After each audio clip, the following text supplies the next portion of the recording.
simple. So you need to put the right stuff in your body to perform. But, as said, I have seen some people short-term have success. I think it does help with calorie reduction if people are eating too much. I think it can help with, sometimes it helps people with hunger. Sometimes it helps people with their insulin sensitivity. So there's benefits to almost every diet, honestly. But maybe your argument is the longevity of how long to maintain that style for. Exactly. Okay. Because I think a lot of us, why diets become popular and then they kind of fizzle out is we see all these amazing short-term results. Because that's what people want. Yeah. And unfortunately that's what, maybe we should sell people what they want, but maybe that's not the best way that you keep those results. And as coaches, we see that all the time where people are like, I want to have that six pack, I want to have these arms, I want to have these legs, whatever. But then they notice, oh wait, I can walk up these stairs better. I can go out for a walk or a jog and not be gassed out. I can do things I haven't been able to do before. Maybe there's more to fitness and nutrition than I thought, Yeah. And that's the kind of transformation that we look for. And then the other things that I just mentioned before, they come into play. They're a bonus. Right.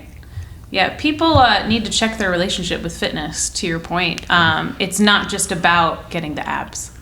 Well, and I think I agree. There's more to it, But I think part of that too is just people being educated, right, and not maybe maintaining their, the way society kind of gets us into fitness is usually through the bench press and through how much weight am I lifting up and build a booty.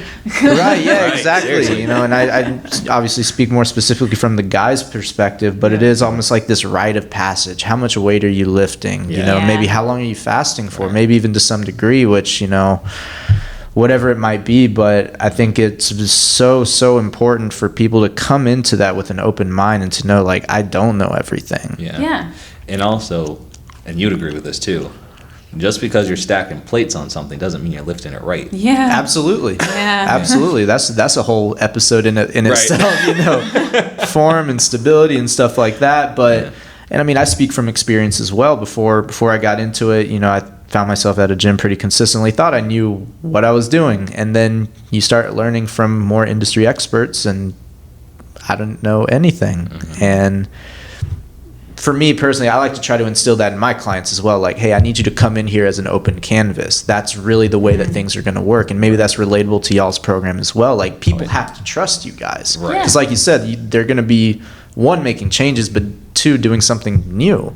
Oh yeah, when I tell people to eat more, they look at me cross-eyed. So would I. They're like, you want me to eat more calories? And not only that, when it comes to the setup of ours, is that they definitely do trust us because we do give them a lot of resources, but we're not physically there, at least I'm not physically there in the week to be watching them. Right. So I say, hey, they also can record their form and send it to me. Yeah. So I can give them feedback. A lot of my the clients who do that are the ones who are kicking butt right now. It's amazing. Yeah, because they're not scared about sending you that form, No, they're not. They're like, Irv, I need feedback. I want you to give me every single detail you can what I need to work on. And I'm like, cool. Because the next week, we've already had this conversation. Now we're on to the new stuff.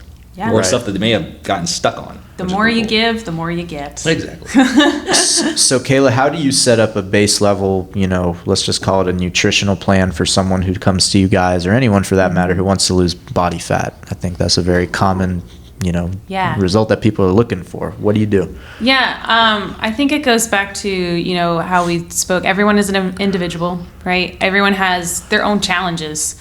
So I first like to just find what's kind of getting in the way.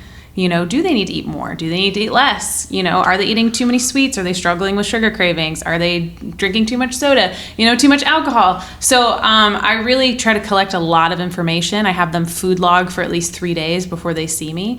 And I'm like, okay, looking at your food log, it looks like these are the areas we need to focus on. And you make them log times as well? Yes, because meal timing, as we've discussed with fasting conversations, meal timing can really help. It can help kind of fuel your workout. It can help rebuild after your workout. And it can help with things like blood sugar, hunger, energy, all sorts of stuff. Okay. Yeah. Are there any sort of pillars that you always want to look to include within a base level set?